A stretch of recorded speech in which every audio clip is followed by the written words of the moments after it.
morning, everyone. Welcome to February. It's the 1st, and we're happy that you've joined us today. Charles is going to be talking about wage-based limits for 2024 and how come taxes look different. We're also going to talk a little bit about the Employment Development Department, the EDD, because we have a couple of things for you to know. So Charles, thank you so much for being here and for your expertise. Take it away. Thank you. Thank you. So what happens at the beginning of the year is we will have clients who call in and say, how come the taxes on these payrolls is higher than they were in December? And there is a reason why. Certain taxes will have wage-based limits. What is a wage-based limit? Basically, it's where the taxable wages meet a particular marker, and at that point, no more tax is applied. It's still taxable wages beyond that, technically speaking, but it's like you've reached a certain threshold. So now we're not going to do any more tax collecting and application.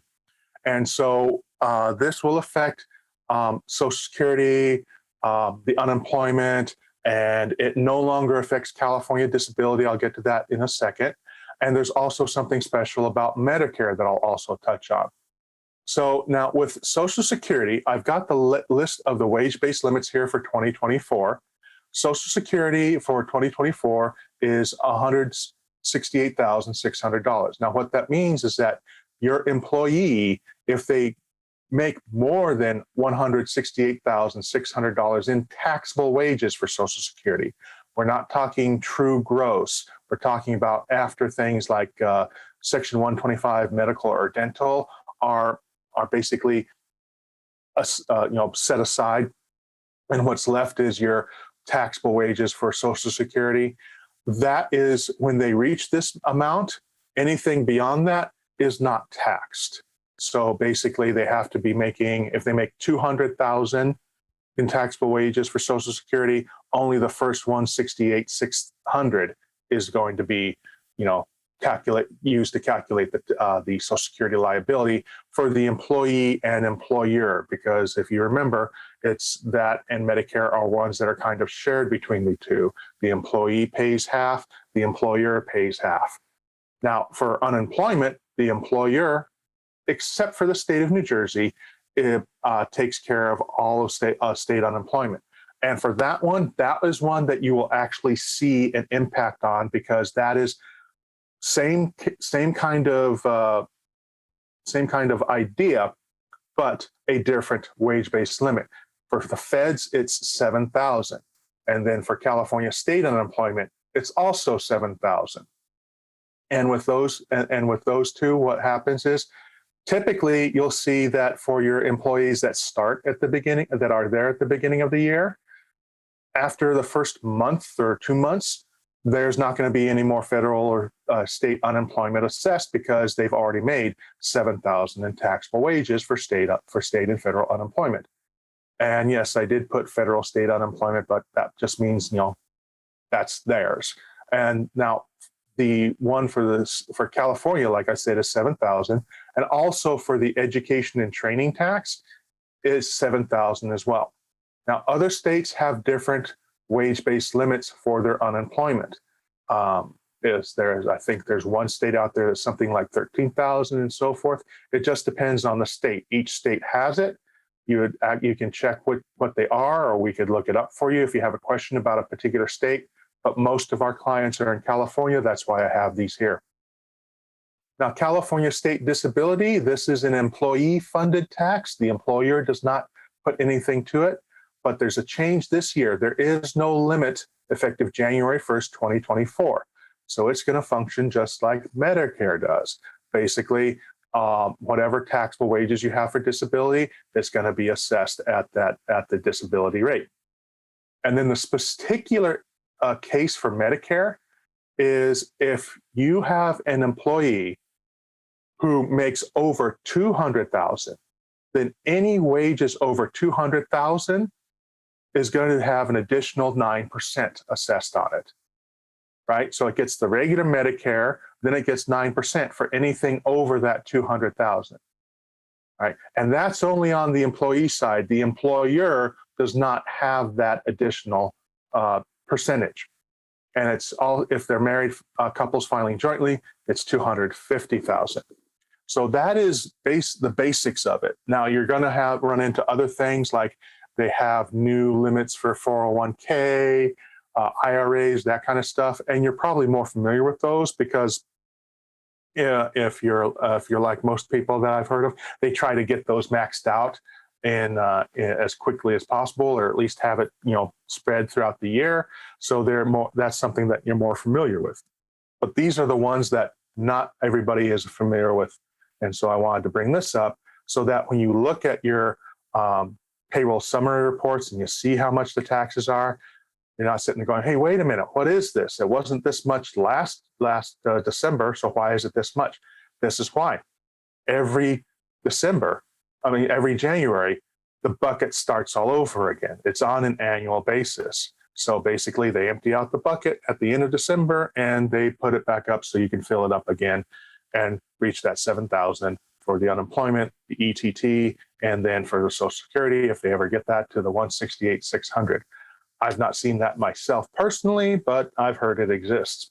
So on this, what we're talking about with the EDD, and everybody's familiar with the EDD. There is the website for the EDD right here.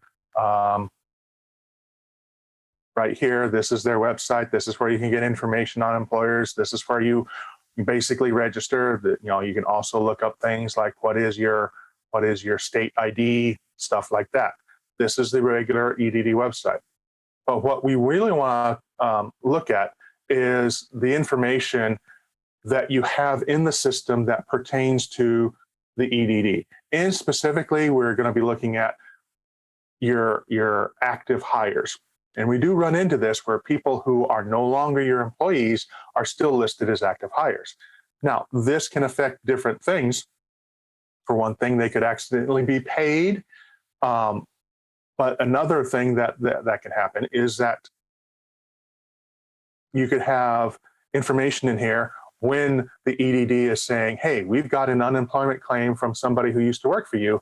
And you go to that employee, right? Say, look up, say, Johnny Appleseed here, and you don't have a termination date or a termination reason, any of that information, right? They're still listed as active.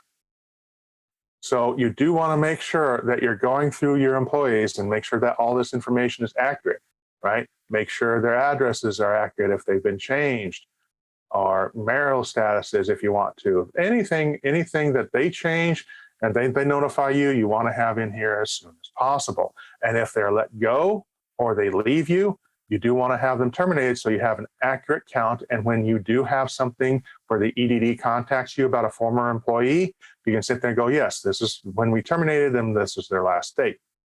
And that part is real easy by going to demographics, and you just change them to, like, say, if they're a leave of absence or terminated. And mind you, we can put other reasons in here. We can modify this so you can have retired, passed away, whatever reasons, we can add them in here. So I'm just going to put terminated, and you will get something along these lines, right? Select the items you wish to end on this employee. This is where you can say that you don't want to end the deductions, the direct deposits, right? Deductions, maybe pay rates. And you want to tell it that you're terminating as of this particular date, right? So we have 1/12/24, but we can put for the February 1st. We can put a reason, voluntary, and we can put what their last day of work was. So we can say that they did work and their last day of work was 24th, and then whatever the effective date is. And the effective date, I would generally want to say the same as the last day worked, right? Because the thing is, that effective date is what's telling the computer when to have them effectively status is terminated. Otherwise, it holds that information like it's a future date or something, right? So it won't actually officially move them into that status until after that date is passed. So that's why I would say the effective date, you can always use the last day worked if you so choose it. Now, you can also have all these three be the same date. I'm just showing you what the difference is. So if I do this and I hit save, right? So I have that information on this employee And if I go back to the information page, it shows me that information. So the EDD contacts me. They says, yes, we have information on this employee. Oh, yes, we had them terminated on the 1st of February. Their last day worked was on the 24th, and it was voluntary. They left of their own accord, which does make a difference if they're going to be trying to collect unemployment. So that's it. That is an easy way to make sure that it's up to date and that you don't have to worry about that call or that notification. That was really simple and quick, Charles. Thank you very much. Thank you, everyone, for joining us today. We hope you found the information useful, and we are very, very pleased and thankful that you are part of our PayrollCentric family. Goodbye for now.